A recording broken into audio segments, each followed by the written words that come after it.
Hello everyone, welcome to Quantifiers. I hope you all are doing great. Guys, our new batch is starting soon. So if you are looking to enroll, you can enroll as soon as possible. All right. So we are making a playlist of CAT 2021 sets. This is the first set, the name Friends, Acquaintances, and Strangers. Okay. Before I move to the set, I request everyone to join the Facebook group and the Telegram group, the link to which is given in the description. ठीक है, आपके doubt solving, आपके practice and everything will be taken care by us, right? Look after that. This is the set that we talk about. Let's read the set. It says Amaran, Bharatan, Chandran, Adhinesh, Amuta, Bharata, Chandran, let's call them A, B, C, D, E, F, and G, are the 7 people in a town. Any pair of them could be a stranger, acquaintances, or friends. All relationships are mutual. For example, if A is a friend of B, then B is also a friend of A. All right. And similarly, if A is a stranger to B, B is also a stranger to Amut. Okay. The partial information is given in the table and then there are some conditions, right? यहाँ तक की तो information काफी आसान है यार, कि अगर मैं किसी भी लोगों की बात करता हूँ कि अगर A, B, C, D हैं, तो अगर A जो है C का दोस्त है तो C भी जो है A का दोस्त है, एंड वाइस वर्सा. ठीक है. ऑलराइट. तो before I start the set, क्या मैं कुछ यहाँ पे टेबल में देख के भर सकता हूँ कि यार देखो ए है, इसका रिलेशनशिप कितने लोगों के साथ होगा? 6 लोगों के साथ होगा, राइट? तो अगर ए का टोटल रिलेशनशिप 6 लोगों के साथ है, जिसमें से कि 4 स्ट्रेंजर्स हैं, एक एक्विंटेंस है, तो ये भी एक एक्विंटेंस आ जाएगा, फ्रेंड, ये भी एक आ जाएगा. ठीक है, टोटल 6 लोग होने चाहिए आपके पास. सिमिलरली 3 2 5 और ये भी एक 6 होना चाहिए total, right? This is the information that we have. Alright, अब देखते हैं हमें क्या क्या दिया हुआ है क्वेश्चन में, वो भर लेते हैं. सबसे पहले दिया हुआ है A B and C are mutual strangers. तो ए बी और सी तीनों आपस में स्ट्रेंजर्स हैं, तो ए के लिए बी और सी स्ट्रेंजर्स हैं, बी के लिए ए और सी स्ट्रेंजर्स हैं, और सी के लिए ए और बी स्ट्रेंजर्स हैं. ठीक है, ये आपस में स्ट्रेंजर्स है तो स्ट्रेंजर्स है. A D and F are equals friend. जो ए डी और एफ है वो ईजल के फ्रेंड हैं, तो ए डी और एफ ईजिल के फ्रेंड है. तो अगर ए डी और एफ ई के फ्रेंड है, तो ई भी तो ए और डी और एफ के फ्रेंड हुए, तो ई एंड, ठीक है, ये भी इनके फ्रेंड हुए, ए डी और एफ के. ठीक है जी. So first 2 points are done. Chandran and Gautam are friends. तो चंद्रम और गौतम फ्रेंड है, गौतम और चंद्रम फ्रेंड्स है. ठीक है.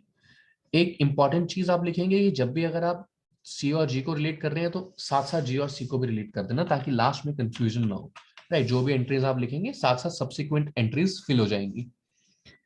Alright, next point is every friend of Amud is an acquaintance of Bharatan. Every friend of Amud is the acquaintance of Bharatan. Every friend यानी कि अगर इसका एक फ्रेंड है तो यहाँ पे भी एक ही acquaintance आएगा जो कि E है. अब B और E अगर acquaintance है तो E और B भी acquaintance होंगे. ठीक है. And every acquaintance of Bharat is friend of Amud. Every acquaintance of Bharat is friend of Amud. So ये उल्टा पुल्टा है, सेम चीज है. ठीक है. Fifth point, every friend of B is an acquaintance of A. Bharat के जितने भी फ्रेंड हैं वो ए के एक्विंटेंस हैं, तो या ये दोनों एंट्री सेम आएगी. तो वहां पे अगर एक एंट्री है तो यहाँ पे आएगी, and vice versa. And every friend of acquaintance is a friend of every acquaintance of Amud is a friend of Bharat. तो ये उल्टा पुल्टा, मतलब सेम ही बात लिखी हुई है, सिर्फ कंफ्यूज करने के लिए. लेकिन कहने का मतलब ये है कि जो ये एंट्री आएगी वही एंट्री यहाँ पे आएगी, और जो ये एंट्री आएगी वो एंट्री यहाँ पे आएगी. अब मेरे पास सबसे ज्यादा इंफॉर्मेशन फ्रेंड्स के बारे में है, और बी का एक ही फ्रेंड है. ठीक है, तो मेरा स्टार्टिंग पॉइंट क्या होना चाहिए? मैं सोचूं कि बी का फ्रेंड कौन हो सकता है. ई, ए और सी तो नहीं हो सकते, क्योंकि वो तो बी के साथ एज एन एक्वेंटेंस और एंड एज स्ट्रेंजर्स रिलेटेड है. तो ए, सी और ई नहीं हो सकते, है ना? ये तीन नहीं हो सकते. वो कौन सकता है? डी, एफ और जी. डी हो सकता है, हाँ हो सकता है. एफ नहीं हो सकता. वाई? बिकॉज एफ का एक ही दोस्त है जो कि ई है. जी का एक ही दोस्त है जो कि सी है, वो भी नहीं हो सकता. तो बेसिकली बचा कौन? सिर्फ डी, राइट? तो डी यहाँ पे आएगा. अब अगर बी डी का दोस्त है तो डी का दोस्त भी बी आएगा. सब्सिक्वेंट एंट्रीज आप फिल करते रहेंगे. ठीक है. अब अगर आपने भरत के साथ डी को लिखा है यहाँ पे, तो ये डी सेम वैल्यू यहाँ पे आएगी, क्योंकि जो भरत का फ्रेंड है वो अमुद का एक्वेंटेंस है। अब अगर ए और डी एक्वेंटेंस है तो डी और ए भी एक्वेंटेंस होंगे, तो वो मैं एक यहाँ भी लिख देता हूँ। ठीक है जी, तो ये I have filled this information. Now now आगे हमारी काफी चीज आसान होनी चाहिए। क्यों? अगर मैं अमुद के बारे में सोचूं तो टोटल 6 लोग हैं यार, जिसमें से कि एक फ्रेंड यहाँ पे आ गया, एक फ्रेंड यहाँ पे आ गया, वो ई और डी है, तो बाकी बचे हुए लोग स्ट्रेंजर्स होंगे। तो ए बी सी डी ई, बचा कौन? एफ और जी। अब अगर ए के लिए एफ और जी स्ट्रेंजर हैं, तो एफ और जी के लिए भी ए स्ट्रेंजर है। ऑलराइट, अब भरत के लिए एक दोस्त यहाँ पे, एक दोस्त यहाँ पे, वो मैं फिल कर चुका हूँ, तो एक और एक दो बचे लोग यहाँ पे आएंगे, 4। ठीक है, टोटल 6 के साथ उसका रिलेशन है B, A B C D E, तो बचा एफ और जी। अब अगर बी के लिए एफ और जी स्ट्रेंजर हैं, तो एफ और जी के लिए भी बी स्ट्रेंजर होगा। ठीक है जी, ये इन्फॉर्मेशन भी फिल कर ली मैंने, सब्सिक्वेंट सारी इन्फॉर्मेशन फिल कर ली मैंने। अब 3 लोग यहाँ पे, 2 लोग यहाँ पे, 1 लोग यहाँ पे, तो 3, 2 और 1 तो मैं भर ही चुका हूं, तो बचे 3, A B C D E F बचे, डी ई और एफ। आप जी के लिए अगर डी ई एफ एक्वेंटेंस है, तो डी ई एफ के लिए भी तो जी एक्वेंटेंस होगा, तो जी जी एंड जी यहाँ भी लिख देते हैं। अब मैंने क्या क्या फिल कर लिया, ये देखो यार, ये 2 लोग हैं यहाँ पे, ये 2 लोग हैं यहाँ पे, ये 2 लोग हैं यहाँ पे, तो इसका पूरा काम खत्म हो गया। ठीक है, यहाँ पे 3 लोग हैं, यहाँ पे 2 लोग हैं, यहाँ पे 1 है, तो यहाँ पे मैं एंट्री फिल कर सकता हूँ और यहाँ पे भी एंट्री फिल कर सकता हूँ सब्सिक्वेंटली। ठीक है ना, 2 2 2 है। तो अगर दिनेश के बारे में सोचूं, तो डी के बारे में अगर मैं सोचूंगा, तो ए बी सी नहीं है, डी है, ई है, एफ नहीं है, सी और एफ। अब if D is a stranger to C और एफ, तो सी और एफ के लिए भी डी स्ट्रेंजर होगा। ऑलराइट, ठीक है। अब ये हो गया, ए डी, ए बी सी नहीं है, ई और सी है, तो सी और ई आएंगे, यहाँ पे भी आ गया। ठीक है, सी और ई है, तो ई और सी भी आ गए। अब अगर मैंने सी और ई को यहाँ लिखा है, तो सी ई सब्सिक्वेंट आ चुका है मेरा, परफेक्ट। तो यहाँ 4 लोग हो गए, 4 और 1 5, और ये 1 6। ठीक है, तो बचा कौन?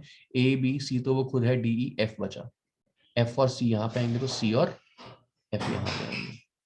ठीक है, तो 3 2 5 और 1 6, ये एंट्रीज भी पूरी होगी मेरी। ठीक है जी, so this completes my table.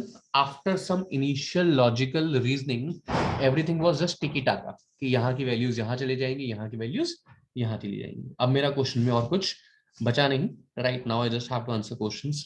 तो आप वो देख सकते हैं, who are Gautam's acquaintances, Gautam के एक्वेंटेंस बी ई एफ हैं, तो B option. Who is an which of the relationship, same type of relationship, B और सी और डी और ई।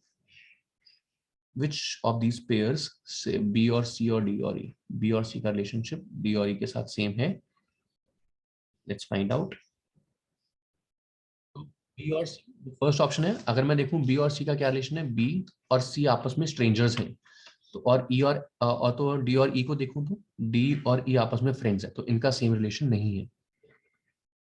A और G की बात करूं तो वो स्ट्रेंजर्स हैं, E और F की बात करूं तो वो फ्रेंड्स हैं, तो ये भी सेम रिलेशन नहीं है। थर्ड ऑप्शन, बी और ई की बात करूं अगर मैं, तो बी और ई आपस में एक्वेंटेंस है, एफ एंड जी भी आपस में एक्वेंटेंस है, तो ये आपका आंसर आ गया, सी ऑप्शन। ठीक है जी। Who is the acquaintance of Amud, Amud का एक्वेंटेंस है D, Dinesh. Who is the acquaintance of Chandran, Chandran के लिए एफ है। ठीक है, how many friends does E have? 3 friends. How many people are either a friend or a friend of ईजल, यानी friends plus acquaintance पूछा गया है हमसे। ईजल के 3 और 2 5 लोग हैं, सिर्फ एक स्ट्रेंजर है। Right, so this completes our set. Right, I hope you all enjoyed learning it. Right, if you did, please do subscribe to our channel.